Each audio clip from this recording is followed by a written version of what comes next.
Our next presentation has the title, Just War in the Jungle, the justification for entering the Vietnam War. Please welcome Andrew Kelley.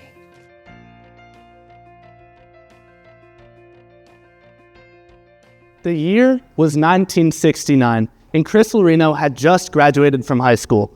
Despite knowing the dangers, he enlisted in the Navy, where he received a few months of training before being shipped off to Vietnam to go fight a war. One day, he was struggling to breathe from the humidity of the jungle and was exhausted from patrolling the river all day, when suddenly, many Vietnamese troops jumped down from branches above right onto the deck of his boat. He and his fellow platoon members were caught off guard and had to engage in hand-to-hand combat with these foes. Finally, after defeating them, they were left standing there, panting, covered in blood, while these questions ran through their heads. How many men must die? Will we even survive? And why are we even here? The United States has made it their mission to defend many of these smaller countries for quite some time because of how strong our military is. This has caused us to fight in many unfavorable wars, the most of which is the Vietnam War.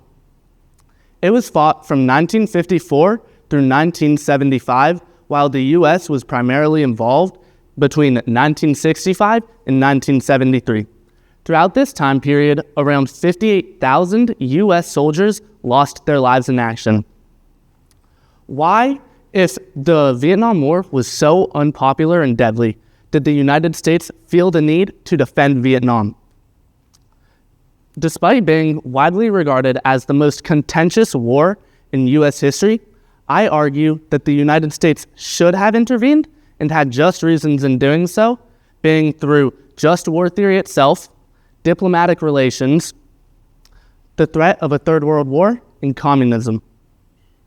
Just war theory is a complex idea. However, it is incredibly useful when trying to discern whether or not a war was just to begin. In a book called Just and Unjust Wars by Dr. Michael Walzer, he breaks down just war theory to its roots. He states that a just war can be fought unjustly, while an unjust war can be fought within strict accordance to the rules. In other words, a war that was just to start can be fought lawlessly, while an unjustly started war can be fought following every single law. One primary example of this is in World War II. Nobody will argue that the United States should not have gotten involved in that war. However, it can often be argued that the way that the United States fought was lawless and cruel, particularly with dropping nuclear bombs on the civilian-populated cities of Nagasaki and Hiroshima.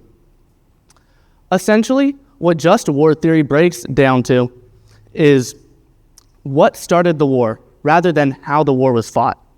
When you look at what started the Vietnam War, you will see diplomatic relations playing a very large role. The president of South Vietnam, Ngo Dinh Diem, he was put in place by being backed by the United States of America, and this caused an alliance to form. Alliances are very critical in times of warfare because they help you, as well as being trade partners. Just war theory also states that the two biggest factors of a just war starting is a war of self-defense and a war protecting an ally. And that is exactly what the United States was doing with South Vietnam. The threat of a third world war was at an all-time high. This was all happening during the Cold War, with tensions constantly rising between the USSR and America. While getting in a war while trying to prevent another war may sound confusing and somewhat idiotic, it was actually genius. By joining this war, the United States was helping divert their attention as well as Russia's attention onto North and South Vietnam rather than each other, and constantly threatening each other with nuclear weapons. Russia was trying to back the North with communism, and communism is the single largest threat to the American way of life and ideas. America was determined to stop it. This caused the domino theory to be made. This is a theory that states that if one of the Indo-Chinese nations fell to communism, then the rest would follow.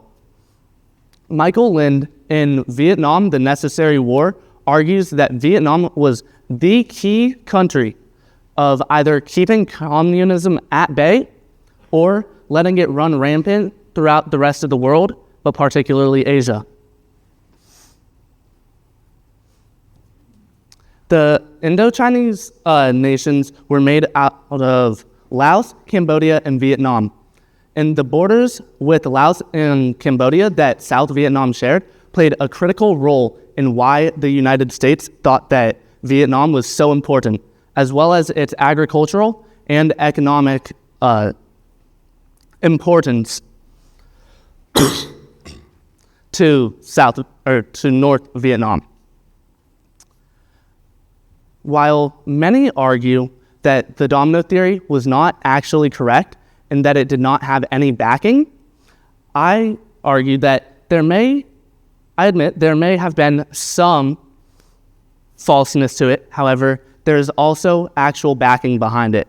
You see that in 1975, according to the Oxford Research Encyclopedia, both Laos and Cambodia did immediately fall into communism after the Vietnam War ended.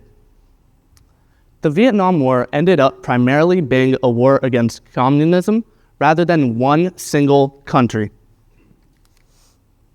The fight against communism was hard fought from both sides, and all veterans deserve as much respect as we can give them. Chris Lorino, from the very beginning of the story, he was my neighbor for much of my childhood. Men like him are the reason why we have the freedoms that we are so lucky to receive, and that they all deserve as much respect as possible. Thank you.